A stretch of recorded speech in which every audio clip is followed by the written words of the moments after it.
Welcome to the Trend Detection Podcast, powered by Siemens.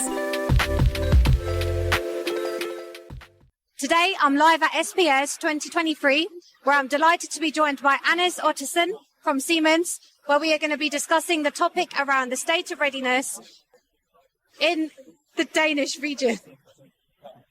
So a big welcome to Anders. If you could start off by introducing yourself, that would be great. Of course, and thank you for having me. So my name is Anders Ottersen, and I am a regional account manager in Denmark, and I'm working a lot with IT to OT integration, and thereby I've also been working a lot with the Senseye Predictive Maintenance tools. Brilliant. Well, thank you so much for joining me on today's episode. Yeah. I guess let's get straight into this whole topic. Yeah. So what made you want to join the Senseye Predictive Maintenance? So it's actually almost, I think, 15 or 16 months ago, we were approached by a pharma customer that has been working with predictive maintenance themselves and was asking us what we could do, both in terms of connectivity for their production facilities, but also especially in terms of the Senseye Predictive Maintenance portfolio. Because it was actually just around there that we had announced that this Senseye Predictive Maintenance tool would actually become part of the Siemens portfolio.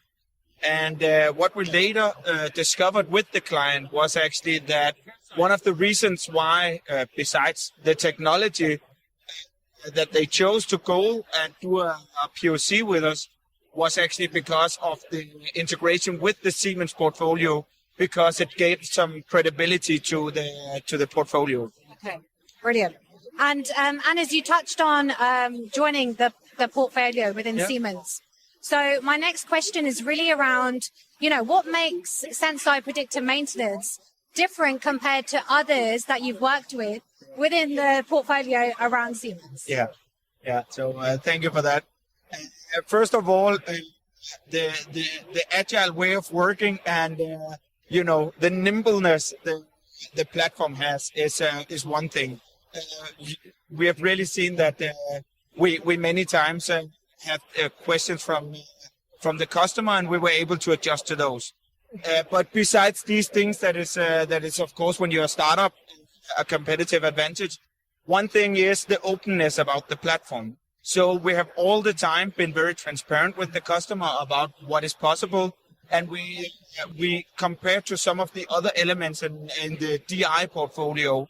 Senseye is truly open and is able to work with any vendor and doesn't care about, what is already out there, the legacy. Yes. So the connectivity part of it has been one of the key strengths about it. Brilliant.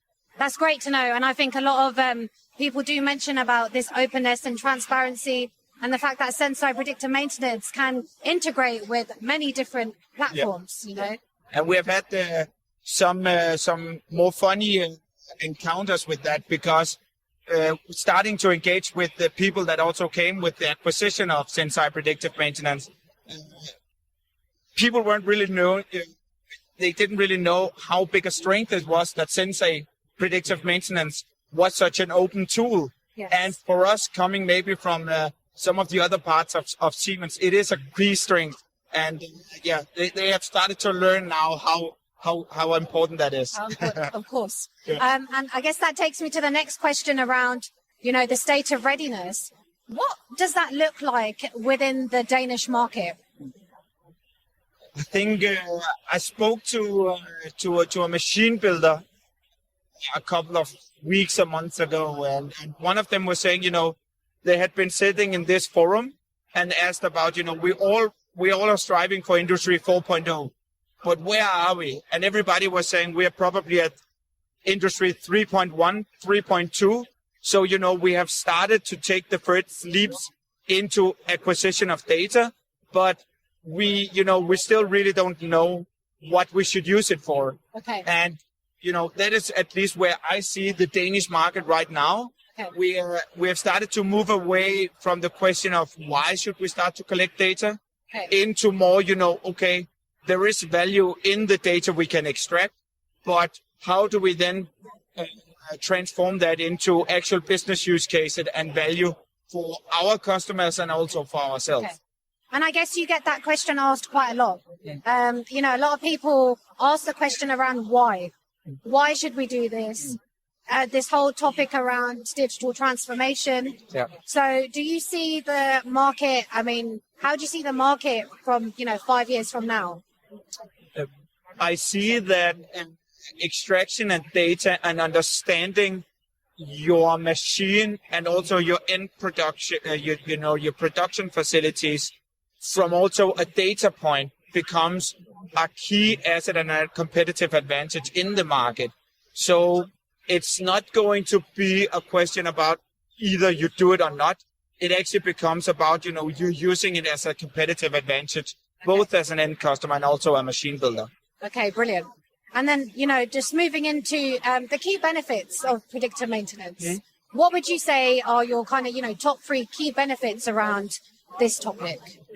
So, what we have seen is that uptime and, keeping your production running just becomes a focal point. And what we learned, at least in our POC, is that we all hope when you start the project that you find this one golden nugget that, pays for everything. And, now we're just going to do it fully blown. But that is not how predictive maintenance, at least in our project, worked. It was more about actually visualizing for the customer, the different potentials. And then by time starting to gain these smaller use cases. And then we also found 2 larger use cases that prove the worth of Senseye Predictive Maintenance. Okay. But it's important that you don't start the project defining this is the one thing we want to find. It is actually about that you get the insurance for your entire production, that we are actually monitoring it and would be able to detect if something were to happen. Okay. No, I understand. And from within the Danish market, would you say there's like key focus verticals for predictive maintenance? Is there a trend within that market? No, we've seen a lot of interest from all kinds of production, but we see that some of the industries are more mature in terms of working with data. Okay. Now we talked about, the pharma vertical, and that is at least because production is so important to them and uptime. They have already started to work a lot with this. So we see some industries that is far, more mature in terms of working with data, but across the board, everyone has started to work with data in manufacturing. Okay, perfect. That's great. Really great to know. And I guess, when it comes to benefits, there's always risks. Yeah. There's always some issues which can be involved. So same question again around the risks, your top 3 risks within the predictive maintenance. Yeah. One of the big risks is to say that, we can predict especially these kind of things. So, when you set out for this project, it should be actually about that you understand, okay, we actually try to detect what we don't know. Okay. Because a lot of the new challenges, the new areas we detect, we will not know before we start the project. And you need to be in line with that. So if it's because, you always see the same problem and you want to detect that specific, then it's not predictive maintenance for you. It should be about, the insurance, understanding that this is actually, future insurance for your entire production that you should start with. So I think that is one of the key risks, that you understand the actual values about it and not one specific use case. Okay, fine. And then, that takes me to the next question around, from your perspective, how important would you say your role is when it comes to fulfilling this predictive maintenance? I would say it becomes very important, especially also because predictive maintenance starts to really become, a specific use case where the IT world is moving into the OT world. So, it's not enough that you know how to, what data and the communication method. You also need to have domain understanding of your machine, which we already have in manufacturing. Yes. But then you need to combine it with actually, the aggregation of the data and actually visualizing this so it provides value for the end customer. Yes. And that is not something we in the OT world have been working a lot with.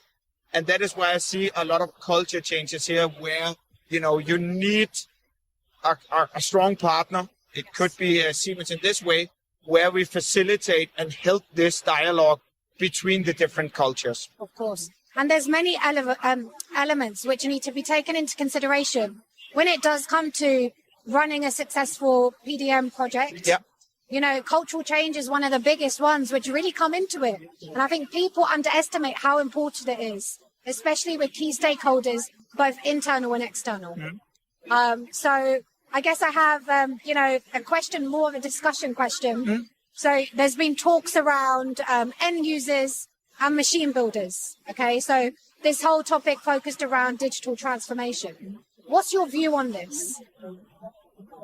My view is that I see a great push from the end customers towards the machine builders, that they want the insurance that their production is up and running all the time, and they have maximum uptime in that. And that push will come towards the machine builders. And the machine builder's role in this will be to provide the context and the domain knowledge for the end customers. Because, of course, we can all agree that all data would be the best in the world, but that is actually not the key here. The key is to have the right data and to have the right domain knowledge to actually explain for the end customers what should you measure on and where is the pitfalls within this. So I also see a great opportunity for the machine builders to actually become this trusted advisor for the end customers, to be part of the value chain within PDM for the end customers, and deliver knowledge that is important for the end customers when they start their PDM journeys. Because for sure, within the next couple of years, it's just going to be mandatory that you measure on your end production and ensure the most uptime that is possible. Of course. Completely agree with your points. Thank you. So I just want to say a big thank you. Thank you so much for talking about this topic around the state of readiness within the Danish market. Appreciate your insights, and thank you very much for joining me on today's episode. Please like and subscribe to our channel and stay tuned for the next one in the series. To find out more, search Senseye Predictive Maintenance.